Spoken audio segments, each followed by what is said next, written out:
Hey, Dr. Ron here, and so Simon 8, you've been hopefully working on it, and a lot of people have borrowed some of my code, borrowed some other people's code. Not real sure how much you understand of the code that you have.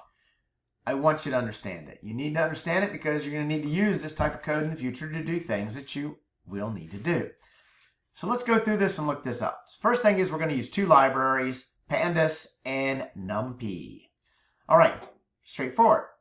And beautiful thing about Pandas is if you have a, let's say a table in a URL, we're going to go ahead and put that in here and throw this up there, and voila. There's a table. It's available, publicly available. Nice to have. Thermodynamics table. Beautiful. All right. We want to read this table, and using the temperature, we want to get the other properties: pressure, volume, energy, enthalpy, and entropy. Okay? Standard lookup with interpolation, because I'm going to be able to look it up at temperatures other than 5, 10, 15, 20. This is great use of Python. So, we set the URL, we read the HTML, and we get a data frame back. This is the data frame, and notice that it contains the values that were in that table. Also want you to notice, data frames bring back a separate array element for every table. So that's basically it gives you back a data frame of data frames, which looks like this, for every table that you have. Okay, well, there's the one table. You know what? There's only one table on that page, so all we have to do to get rid of the fact that it's actually a data frame inside of a data frame is set the data frame equal to the only data frame that's in there. It looks like an array of data frames, so df equals df of 0. We'll get rid of those brackets. So we're going to do that. Let's do that. And notice those brackets have disappeared. They're not there anymore. Now, what else have we got here? Let's go. We can go all the way back up here. So it's table read from the URL right there. Okay, but this is no longer has the brackets. I also am going to look at the columns. Now, the columns brings back this really funky structure called a multi-index, which is actually, if you look at it, it is a multi-index structure. The columns has the headers of the columns. And if you look at the headers of these columns, there's actually two rows. You have this temperature with units, the pressure with the units, but you have volume. But the volume actually is a table element that extends over the VF and the VG, the energy over the UF, UG, and one more, and the enthalpy over the, okay. So this multi-structure contains all of those, but if you look at it, it's two rows. We don't want two rows. We want one. And what I actually think would work best is to combine these two together as one. Well, that is relatively easy to do. You can go ahead and map element 0 and element 1 together and then set the columns equal to that, where they're actually together as one. So we'll do that. So I'm going to run this.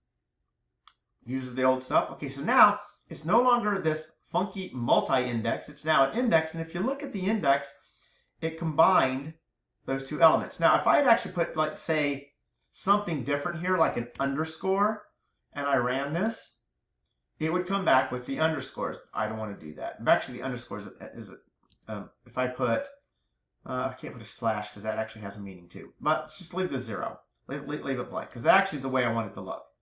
Oops, I got to go back over here.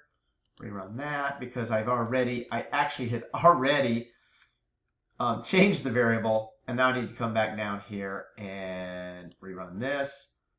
And oh, now I have a key error, so now I got to go all the way back. Oh, well, because I've changed the data frame each time, I got to go back to the original, bring back the data frame, come back and run this one time. It should be okay. There's the data frame. I've got my multi-index. I've got my space in there. Now, if I want now, since I've done those, I can change this to be a, I can say units, boof, like this.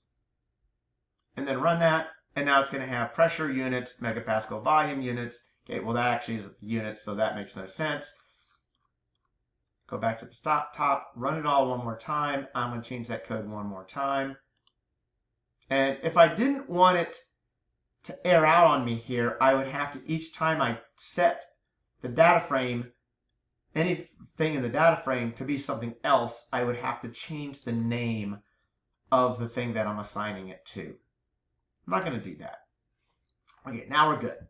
And notice if I go df columns of 1, well, that's the first one, pressure megapascals. If I did 0 here, then it would be 0. I mean, it would be temperature degrees Celsius. Now, the iLock is a method or function available to you in data frames. And what it's going to allow you to do is actually get the way I've got it with a colon, comma, and 0. It's just going to bring back that column. So temperature is going to end up being a column. And in this case, since I want to go ahead and do a lookup here also, I'm going to look up 5 of those properties. I'm going to set as columns each. So temperature is one of the columns. Pressure is one of the columns. Volume is one of the columns. All those are one of the columns. Now, then in the same function, I'm going to go ahead and interpolate. I'm using the numpy interpolate. Numpy interpolate takes the value you're going to use for interpolation, the array for the index for the value that is the actual value here, and the array that you're going to look up in. Do this by hand if you don't understand what I'm saying here. Take the value, figure out how to interpolate from temperature to pressure in the original table. Go all the way back to the beginning and do it by hand. Then it'll make perfect sense why we need these 3 variables in the interpolation function. And I'm just going to do 3 of them. I actually got 5 of them here, but I'm only going to do 3 of them here. So I run this, and voila, now I need to go ahead and put in some temperature. 17 is fine.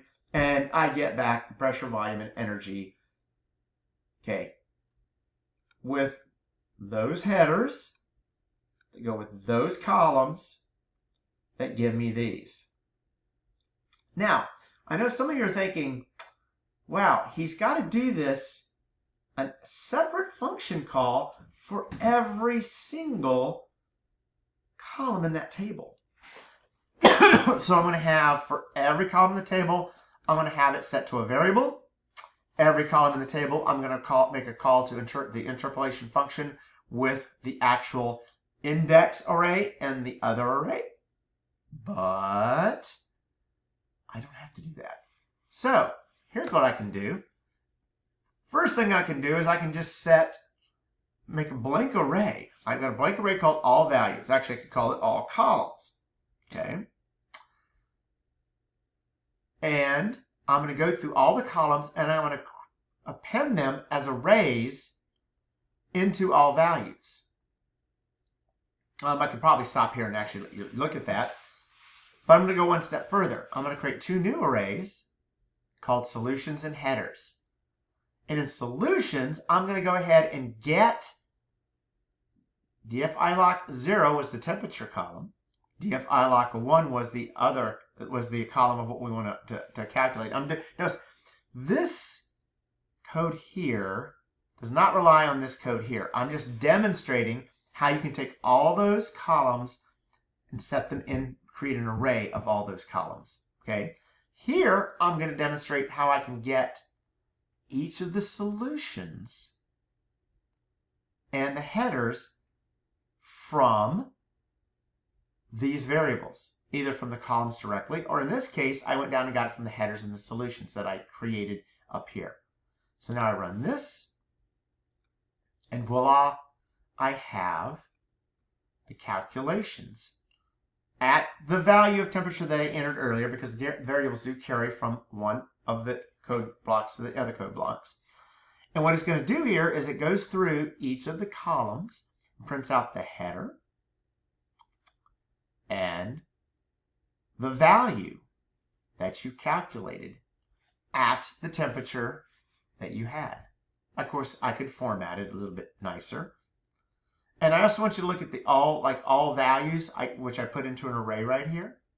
Okay, well that's right here, or I did it here, all values, which pulled that. How do you work with this? Play with it. Just try it. Play with it and look at what you created. I gave you some code to show different things that you can do in manipulating these different columns.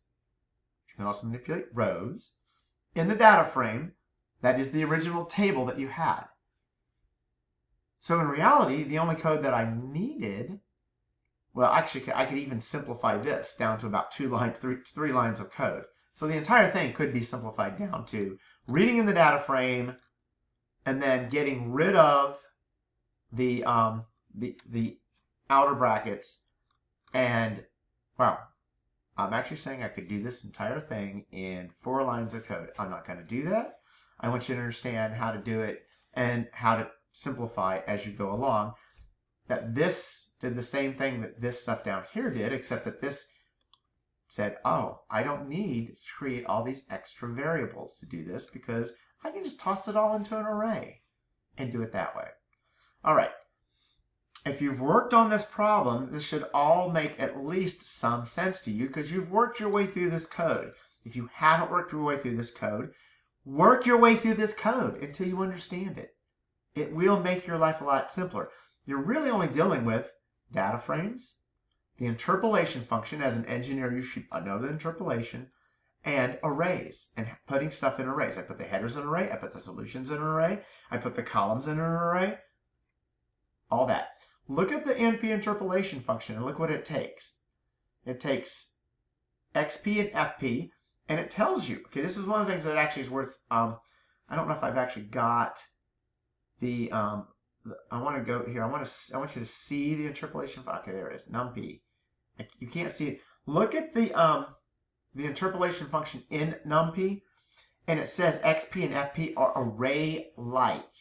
So anything that actually behaves like an array can be used there. See, array-like. Okay, 1D sequence of floats. Okay, there you go. All right, there you go. I think that this should be at least some helpful to people trying to understand how this code works. Thanks, that's it.